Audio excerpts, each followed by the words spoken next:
some of their parents force them to do things like mug up floxy-doxy-inhalabilification.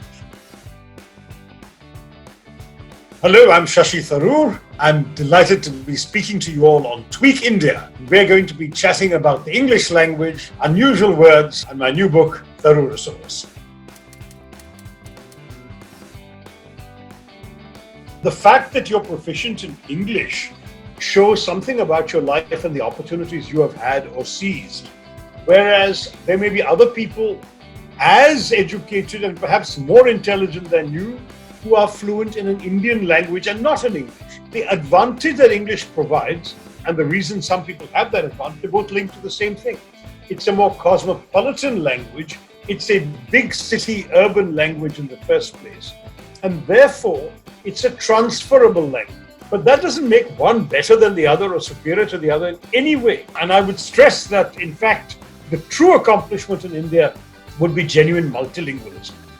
The greatest respect I have are for people who can easily move with the same degree of fluency and competence and sophistication from one language to another.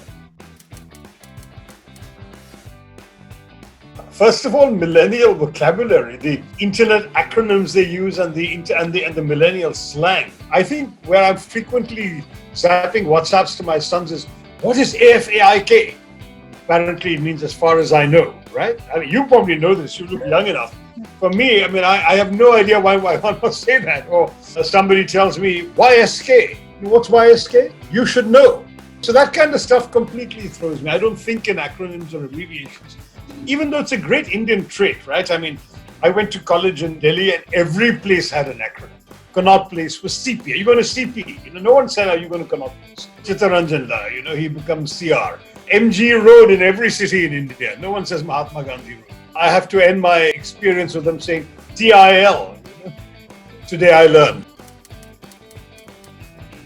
I hope not. First of all, because I'm not an intimidating kind of person. I tend to be friendly, accessible. Lots of 10-year-olds come up to me in my constituency and even younger ones. Of course, some of their parents force them to do things like mug up floxy-doxy-inhalabilification, which I feel terribly sorry that I have indirectly inflicted such a chore on them. As far as vocabulary is concerned, sometimes young people do kind of joke about how much my vocabulary terrifies them. I hope that I communicate effectively. It's a very good phrase. It says, the fact is, by agreeing to disagree, we've actually found an area of agreement.